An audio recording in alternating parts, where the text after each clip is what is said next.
Alléluia. Si tu sais compter tes mois, si tu sais compter tes jours, Dieu va préparer une résurrection de gloire dans ta vie. Je veux que tu prends gloire à ta vie. Tu dis, Seigneur, je te remercie pour ma vie. Dis, Seigneur, je te remercie pour ma vie. Je ne mérite même pas d'avoir cette vie. Mais tu me l'as accordé. Par ton Fils Jésus-Christ. Alors je rends gloire à ton nom. Tu vas acclamer Jésus-Christ. Je dis, je veux que tu acclames Jésus-Christ de mon rêve. Alléluia. Je peux vous asseoir. Que Dieu vous bénisse. Vraiment, je voulais bénir le nom du Seigneur. Parce que Dieu, il ne parle pas au hasard. Depuis on est assis dans l'atmosphère, tout ce qui se fait, c'est comme si le message était déjà prêché. Alléluia. C'est comme si Dieu était en train de t'avancer, préparer ton cœur à recevoir quelque chose. Alléluia. Alléluia. Notre Seigneur est vivant. Notre Dieu est grand. Notre Dieu est puissant. Notre Dieu qui fait de qui il veut sa gloire. Alléluia. Ce n'est pas ma personne. Ce n'est pas mon être. Je ne suis rien. Je suis poussière. Demain, je vais rentrer dans la terre. Alléluia. Mais ce qui est important, c'est l'essentiel de la gloire que Dieu met dans mon cœur. Que je dois déverser à qui veut l'entendre. Alléluia. Et je veux dire à quelqu'un ce soir, dispose ton oreille, dispose ton cœur afin de recevoir cette gloire. Alléluia. Que Dieu vous bénisse. Je vais parler un peu qui a fait son parti. Donc ma maman, c'est M. Babo. 12. Et vous savez, quand c'est comme ça, c'est un peu difficile. Mais on se débrouille. Voyons, on rentre à 5 heures, s'il y en a un petit 500, on donne. C'est comme ça on vivait. Mais j'ai un ami qui venait à chaque fois. Il dit, ah, Patrice, viens, il y a une église avant partir. Je vais t'inviter. Et toi, la femme embêtée, elle était toute là. Vos églises, quand vous allez, vous faites des témoignages trafiqués, là, vous dites, Dieu a fait comme ça, Dieu a fait comme ça, vous mentez seulement pour prendre l'argent des gens. Et un jour, il est venu, il m'a convaincu. Je suis parti. Je suis resté là-bas. Ils ont chanté un chant. Ce que Dieu a fait pour moi, je ne peux pas tout raconter. C'est que ça c'est resté dans mon cœur. Comme il était voyant, pour moi, c'est prendre sa pied et venir chanter. C'était ambiance facile. Voilà, ambiance facile au quartier. Voilà. Donc, on vient. Mais un jour, il est venu. Mon petit frère dit, j'ai dit, pas dit que je dors. Il dit, il va rentrer, il dit, non, lui, il sait que moi, il ne dort pas. Et puis, mon ami est venu dire, ce que Dieu a fait pour moi devant la porte. Donc, quand il vient, je prends la fuite. Et puis, on sort. Mais je vous dis, un jour, le Seigneur lui-même était en train de me... Parce que je ne comprenais pas. Je suis là, je dis, non, je vais prendre le cahier. Et puis j'ai envie de me mettre dans un coin où il y a l'église. Comme ça, on va m'enseigner, on va me parler de Dieu. Et puis je vais noter. Mais je ne savais pas que c'est le moment que Dieu est en train de préparer pour arriver à lui. Et comme ça, on est rentré dans Voyo à faire des faits cassettes pour pouvoir venir en France. J'ai pris des moments de jeûne. 3 jours secs. Mais les 3 jours secs, je les faisais pour mon groupe. Pas parce que je dis, ouais, Dieu mange, je dis mon groupe. Mais au fur et à mesure que je le faisais, je sentais que le désir de m'approcher de Dieu. Je pouvais prendre la Bible, quand on arrivait ici, je prenais la Bible, je pouvais la lire de 20h à 6h du matin. 20h, 6h du matin, 3 jours, 4 jours comme ça. Et je commençais à m'éloigner de mes amis. Je m'éloignais, ça veut dire que je ne ressentais plus le désir de faire les choses, les moqueries, les petits trucs qui ne donnaient pas gloire. Je commençais. Et ils se sont rendus compte, mais Gilbert, tu es encore là. On va faire notre truc là, on te voit, tu es en bizarre façon. Et non, moi C'est la méditation. Je suis dans la présence de Dieu. Je prie pour que les choses avancent. Et comme ça, je suis resté. Tellement ils m'ont persécuté, j'ai prêché, je lui ai dit à Dieu. Dans le groupe là, saisis un. Prends un. S'il faut que le groupe là se sépare, ça n'a qu'à le faire pour ta gloire. Et c'est ainsi mon petit frère était malade, mais il ne savait pas ce qu'il avait. Quand il va, on dit, tu as hépatite, tu es comme ça. Il vient, il pleure, il dit, il faut prier pour moi. Il dit, gloire à Dieu. Il faut lécher genoux, il a prié pour toi. Il faut te mettre à genoux. Voilà, il s'est mis à genoux. J'ai prié pour lui. Quand il a fini de prier le dimanche à suivi, au jour d'aujourd'hui, il est là-bas, il regarde tout derrière. Il est devant, on ne peut plus l'attraper. Il a fait à sorte que tout le monde dit, je ne fais plus partie du groupe anti-palu. Mon nom est Matthieu, je m'attache à Jésus-Christ. Alléluia. Et depuis qu'il est avec le Seigneur, il joue son rôle. Comme ça, moi, j'ai croisé papa. On m'a donné un numéro, mais je ne connaissais pas papa. Je le connaissais. On m'a donné le numéro, comme ça. Et un jour, comme ça, on m'invite à la porte de la chapelle. Ouais, viens, c'est là, j'ai un homme de Dieu. Je viens, on prie, on finit de prier. Il nous reçoit, il dit, bon, voilà mon numéro. Je compare les deux numéros, il dit, mais donc j'avais bien ce numéro, papa.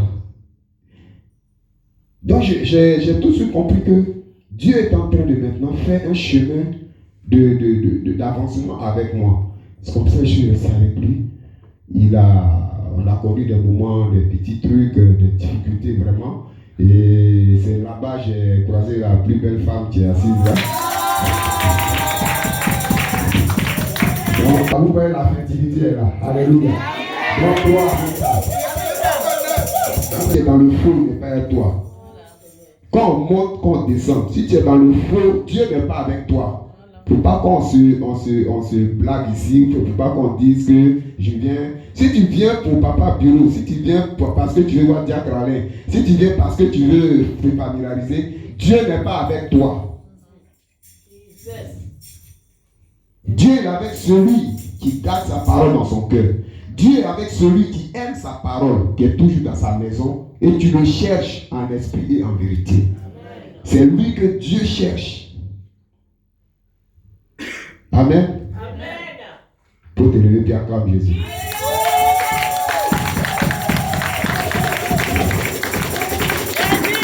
Alléluia.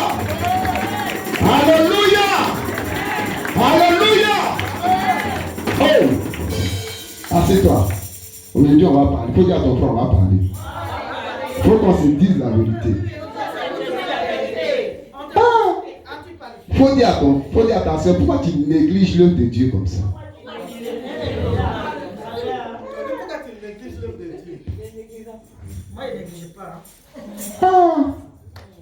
Celui qui te donne la vie, il te dit viens. C'est moi qui ai le monopole de la vie. Mais toi, tu vas où il y a la mort. Amen. On va prendre nos Bibles. Je vais d'abord prier. Éternel Dieu de grâce, Dieu de bonté, Père, je bénis ton nom. Je te rends toute la gloire. Je ne suis rien, je ne vaux rien, mais c'est toi qui fais de moi une personnalité pour ta gloire. Je vais te louer, je vais te magnifier. En ce moment, Seigneur, c'est ta parole qui va édifier ton peuple. Efface ma personne. Règne au-dedans de mon cœur. Et que toi seul, Père, tu parles à ton peuple. Tu convaincs le cœur, comme tu as utilisé Pierre, qui a convaincu l'auditoire et les cœurs furent vivement touchés. Je crois au nom de Jésus-Christ que tu le fais pareillement parce que tu es un Dieu fidèle. Tu es fidèle à ta parole et tu es celui qui règne au siècle des siècles. Amen. Alléluia. Sans plus tarder, nous allons prendre nos Bibles.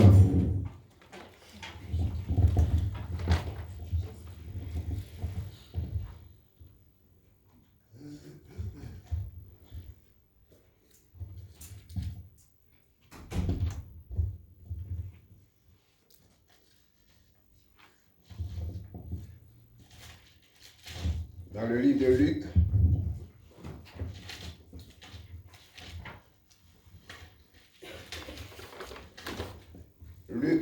Luc chapitre 9.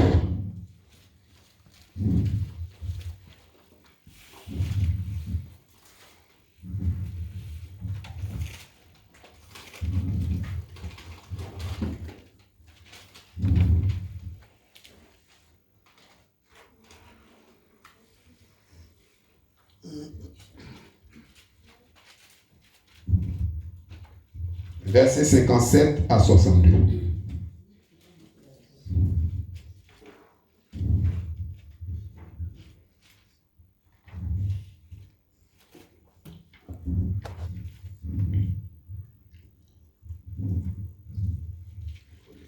Alléluia. Je vais dire au diacre.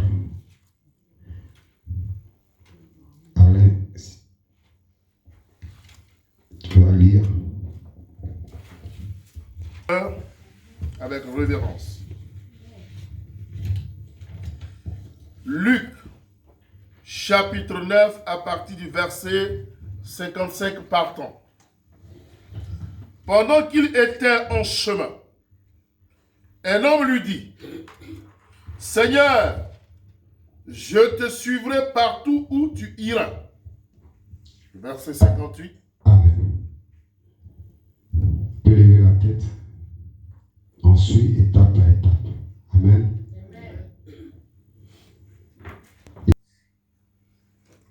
Qu'est-ce qu'il t'a dit de venir?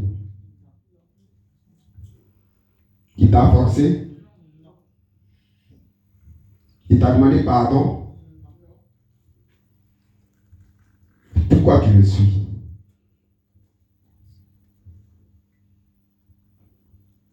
Voilà un chrétien, un disciple qui s'est levé et pendant que Jésus était en chemin, pendant que Jésus partait, Jésus était dans son ministère. Il y a quelqu'un qui vient, il dit, Seigneur, je te suivrai partout où tu iras. C'est 58. Vous avez entendu, hein? Il n'a pas appelé. Un homme est venu, il dit, je te suivrai partout où tu iras. Il n'a pas forcé. Amen. Verset 58. Jésus lui répondit, « Les renards ont des tanières et les oiseaux du ciel ont des nids. Mais le Fils de l'homme n'a pas un lieu où il puisse reposer sa tête. » Amen.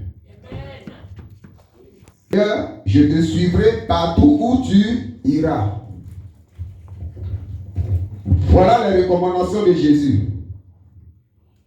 Jésus lui répondit, les renards ont des tanières et les oiseaux du ciel ont des nids. Mais le Fils de l'homme n'a pas un lieu où il puisse reposer sa tête. Amen. Jésus-Christ qui est venu sur la terre n'avait pas de repos pour lui-même. Jésus-Christ n'était pas quelqu'un qui dit je vais aller dormir ou bien il était sur pied parce qu'il était en train de faire la volonté de son Père. Alors si tu veux le suivre, voilà comment tu dois te tenir. Il y a un engagement à prendre. On ne vient pas pour dire Seigneur je vais te suivre partout où tu iras. C'est vrai, tu vas me suivre. Mais voilà ce que je suis. Le Fils de l'homme que je suis, je n'ai nulle part où dormir. Je n'ai pas d'endroit fixe où je vais rester. Parce que je marche pour la gloire de mon Père. Je fais le tour pour gagner des âmes, pour appeler des enfants à mon Père. C'est ce qu'il était en train de lui dire. Il était en train de lui dire, c'est vrai que tu veux me suivre, mais voilà ce que je fais. Ce que je fais là, c'est un sacrifice que tu dois faire avant de pouvoir me suivre. C'est vas-y. Il dit à un autre, suis-moi. Il répondit, Seigneur, permets-moi d'aller d'abord ensevelir mon Père. Amen. Faut dire à ton frère, ça commence.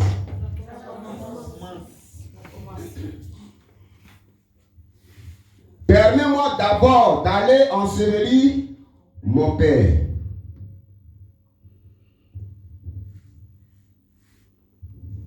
Dis à ton frère, quel est ton engagement? Quelle est ta décision? Voilà quelqu'un qui dit, permets-moi, il demande la permission à Jésus. Mais est-ce que Jésus lui a dit, je suis Jésus, voilà, je m'en vais. C'est pas lui-même qui est venu dire, Seigneur, je te suivrai partout, machin. L'autre est venu, il dit, le Seigneur Jésus dit, suis-moi, allons. Mais suis-moi, tu ne savais pas que tu avais quelqu'un à ensevelir? Tu ne savais pas que tu avais beaucoup de choses à faire? Tu ne savais pas que quand tu vas dans un endroit, tu avais des parents, tu avais des choses? Ça là, c'est une lecture, on commence, mais on va rentrer dans le vif du sujet. Je veux que vous suivez. D'accord? Moula, vas-y, s'il te plaît. Verset 61. Verset 60. Mais Jésus lui dit, laisse les morts ensevelir leurs morts, et toi, va annoncer le royaume de Dieu. Amen. Amen. Ce qu'il avait dit au 57, c'est ce qu'il est en train de répondre à celui qui dit va ensevelir son père. Il y a mieux à faire. Toi, va faire quoi? Va faire quoi? On suit, hein? Ensevelir. Alléluia. Va annoncer. Annoncer, c'est quoi? C'est évangéliser. C'est proclamer la gloire de Jésus.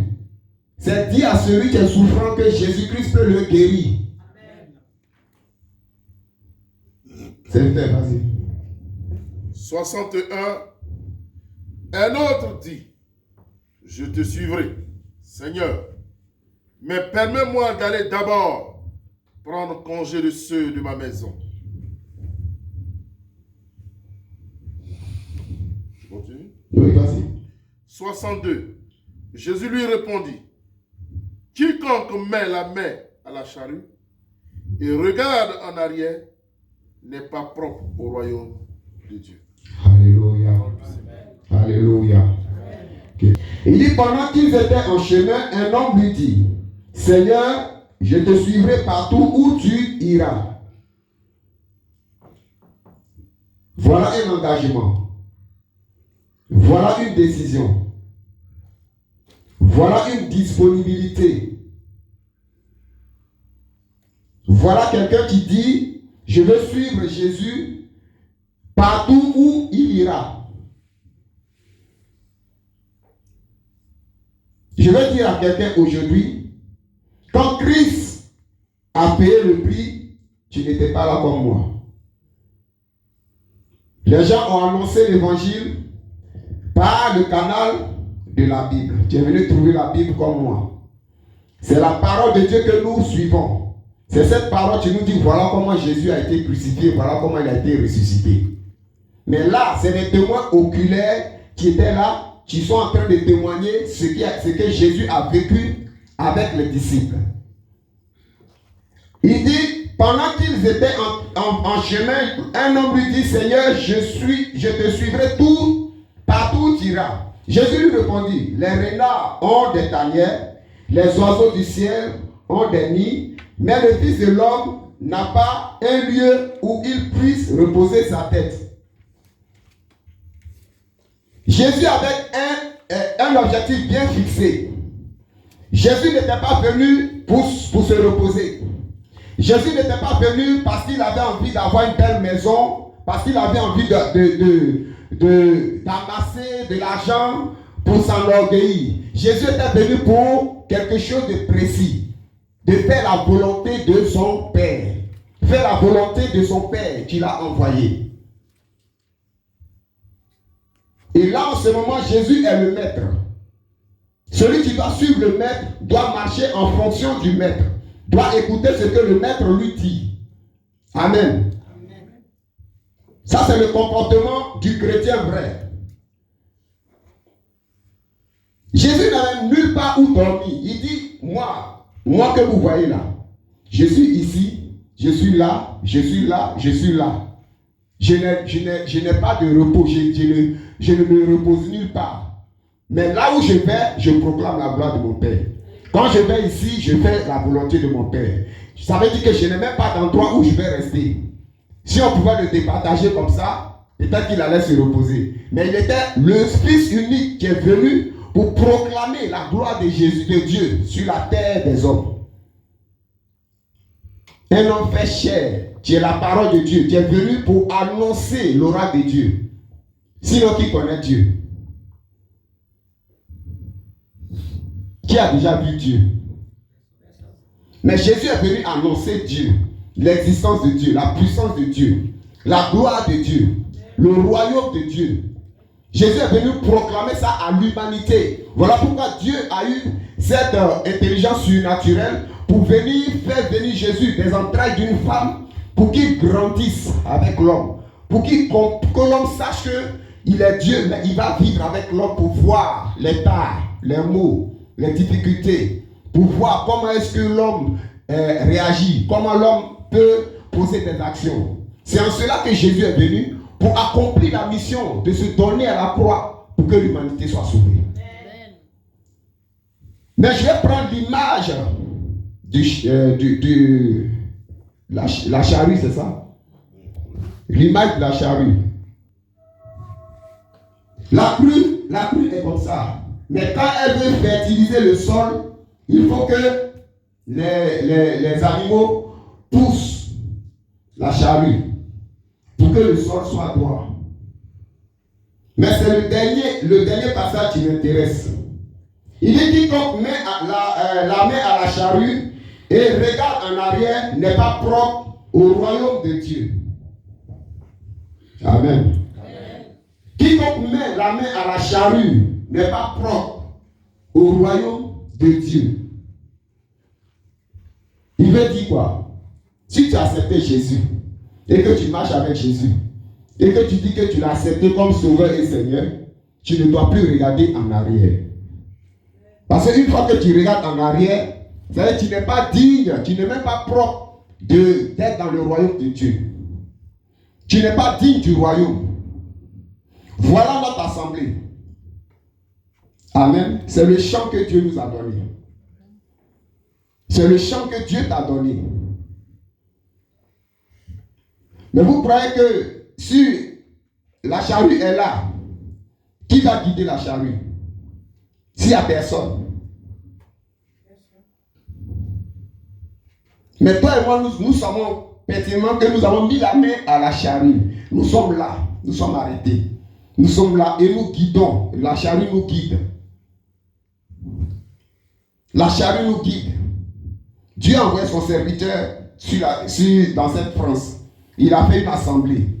Mais pourquoi nous abandonnons, nous mettons la main en arrière, nous regardons en arrière? Or, en arrière, c'est les choses vaines.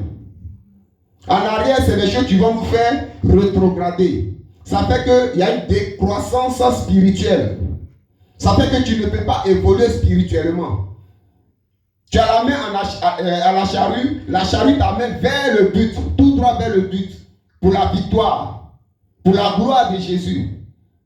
Mais quand on arrive quelque part, on a peut-être une bénédiction, on lâche prise, on se tourne. Et quand la difficulté arrive, c'est là où on revient. Ça, ce n'est pas propre du royaume de Dieu. Ce n'est pas propre du royaume de Dieu. Bien-aimés, nous devons nous attacher à Jésus. Nous devons nous attacher à celui qui donne la vie. Nous attacher à celui qui peut nous donner de pouvoir espérer de jour en jour. Notre Jésus, c'est un cultivateur.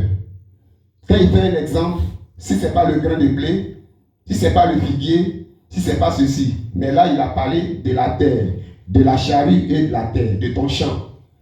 Toi, tu es la plantation de Jésus. Je suis la plantation de Jésus. Et nous nous sommes rassemblés pour pouvoir moissonner, pour pouvoir produire. Mais pourquoi est-ce que nous fuyons notre responsabilité? Nous appuions notre responsabilité. On est avec Jésus, on a un pied dedans, un pied dehors. On est ici, on ressort, on ne peut même pas, on n'avance plus. Au contraire, on est en train de faire tomber l'œuvre de Dieu. Il y a eu un programme de veiller le nom qu'on est. Est-ce que c'est digne du royaume de Dieu? Ce n'est pas digne. Soit tu es avec Jésus ou tu n'es pas avec lui. Soit tu le suis ou tu ne le suis pas. C'est ça qu'il a dit au premier verset. Est-ce qu'on a forcé la personne de dire Seigneur, je te suivrai partout où tu iras? On ne l'a pas forcé. Et quand Dieu met quelqu'un à la tête d'une œuvre, c'est pour suivre les commandements de la parole de Dieu. D'abord, ainsi vient la vision de l'homme de Dieu.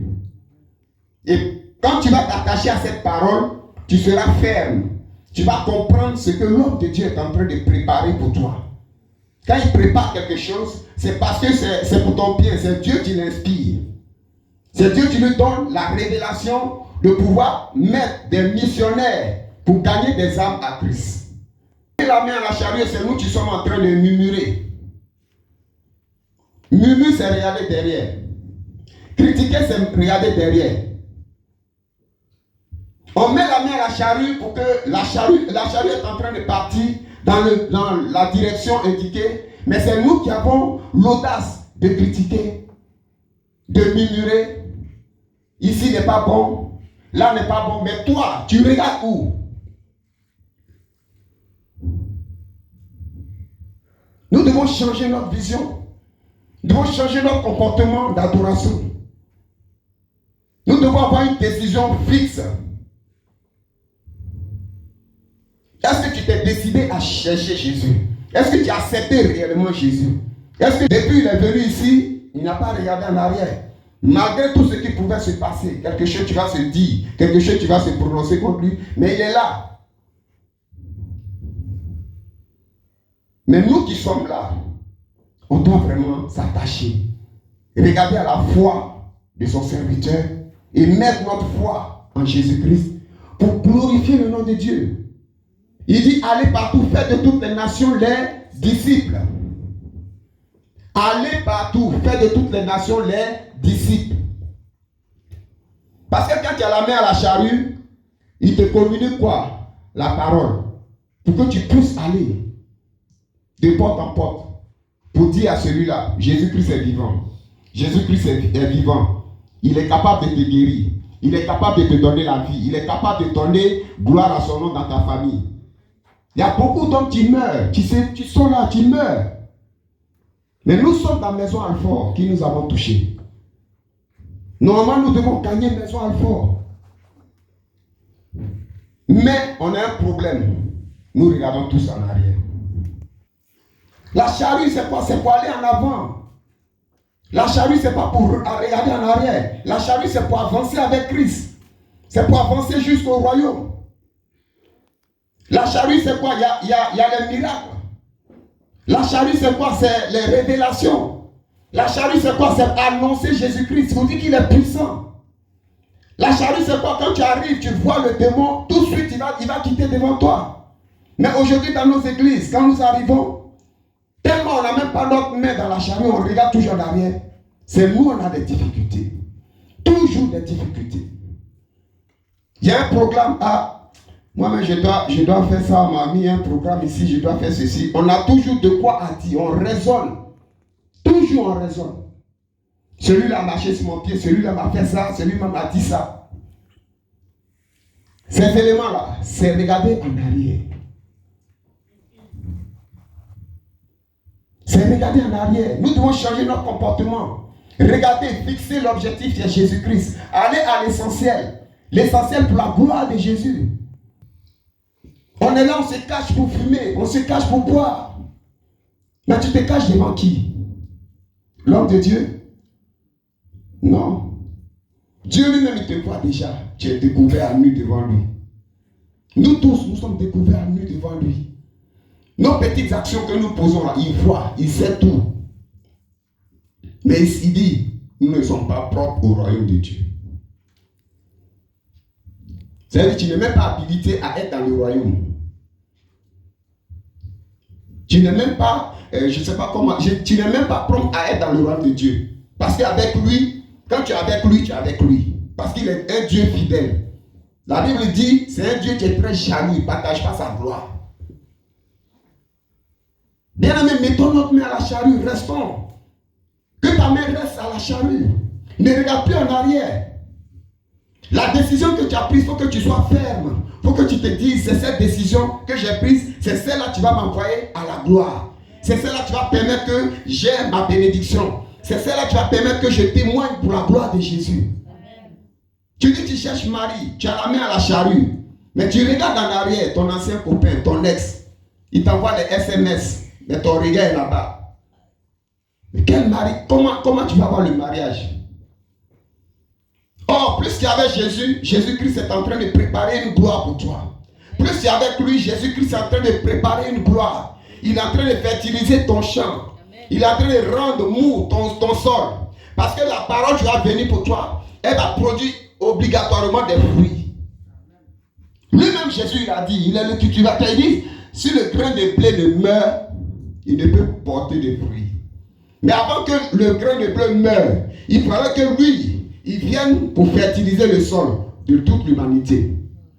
Et lui étant le grain, quand il va mourir, il sera là premier jour, deuxième jour, troisième jour, il ressuscite. Quand il va ressusciter, quand toi tu vas t'approcher de lui, en cela tu vas commencer à produire de bons fruits dans ta vie. Amen. Amen. Amen. C'est Jésus-Christ qui est le chemin, la vérité et la vie.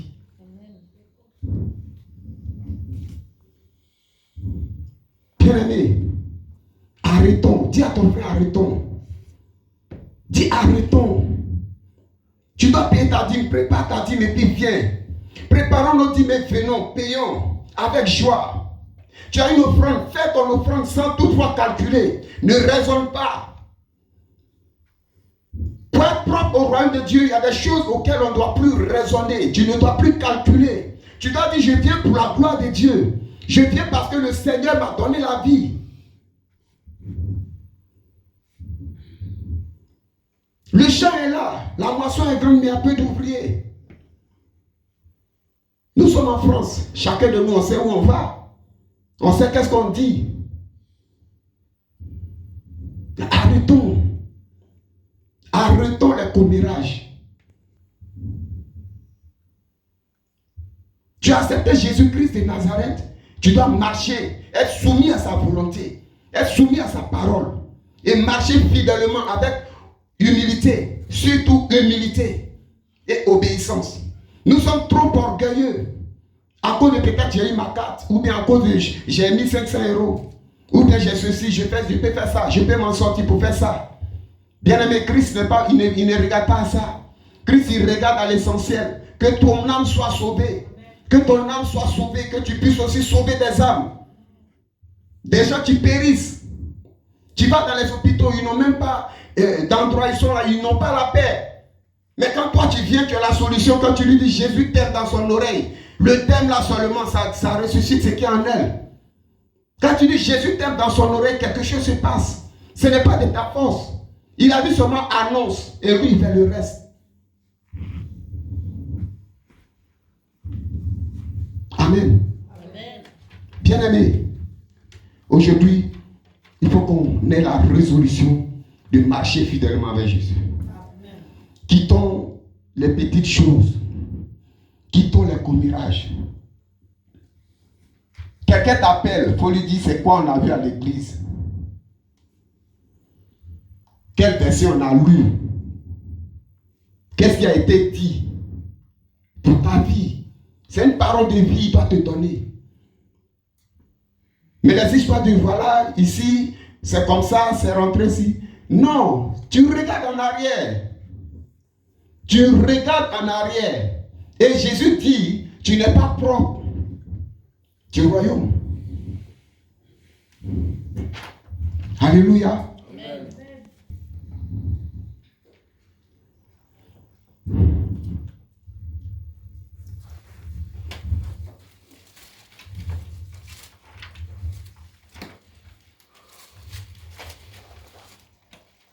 cieux et la justice de Dieu.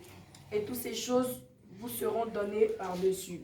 Ne vous inquiétez donc pas du lendemain, car le lendemain aura soin de lui-même. À chaque jour suffit sa peine. Amen. Amen. La charrue, c'est des difficultés. Il faut que il y a un sol qui est dur. Mais il faut que la charrue arrive. Si celui qui dicte la charrue regarde ailleurs, qu'est-ce qui va se passer? Rien ne va se produire. Mais la charrue, c'est fixer un objectif. Dans l'objectif de la charrue, c'est rendre le sol mou. Rendre le sol mou. Toi, ton objectif, c'est quoi? C'est aller vers Christ pour que tu sois sauvé, pour que tu puisses sauver ta famille. Il dit chercher premièrement le royaume des cieux. Nous devons chercher ce qui est de Dieu. Nous devons chercher les choses d'en haut. Parce que tout ce qui est là, c'est périssable. Tout ce qui est là vient en jugement. Dieu te bénisse. Tout ce qui est là passera. Mais la parole de Dieu reste éternelle. La parole de Dieu demeure éternelle. Nous devons porter notre croix. Nous devons souffrir pour le royaume. Nous devons souffrir pour le royaume. Que de regarder ce siècle présent. La charrue, c'est quoi? C'est ton futur et ton lendemain.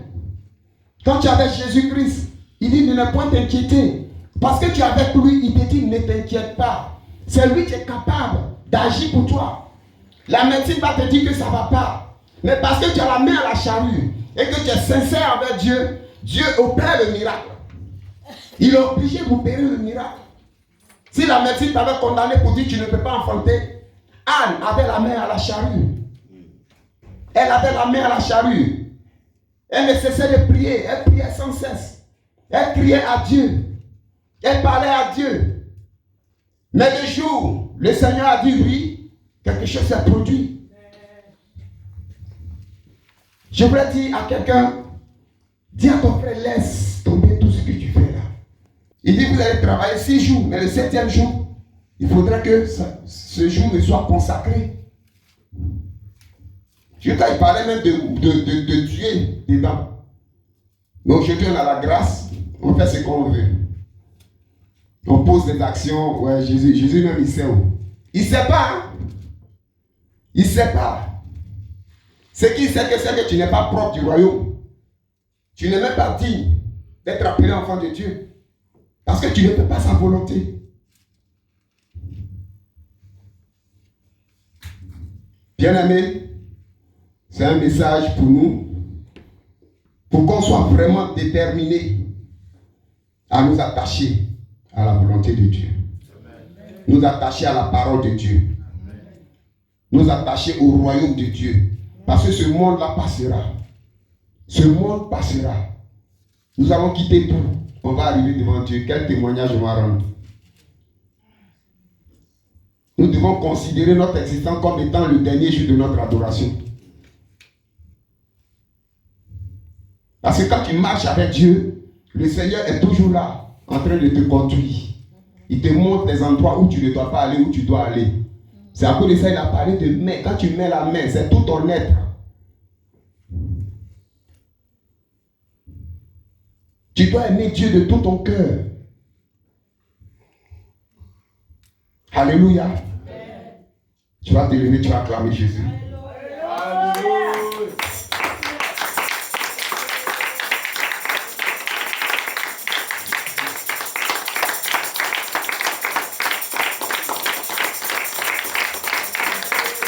Tu vas acclamer Jésus de Nazareth.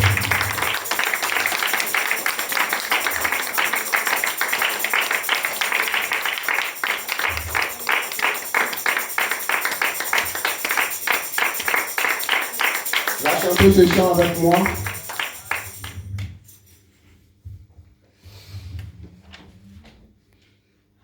Tu vas parler à Dieu. Tu vas dire, tu reconnais qu'il peut tout. Certainement, tu doutes certainement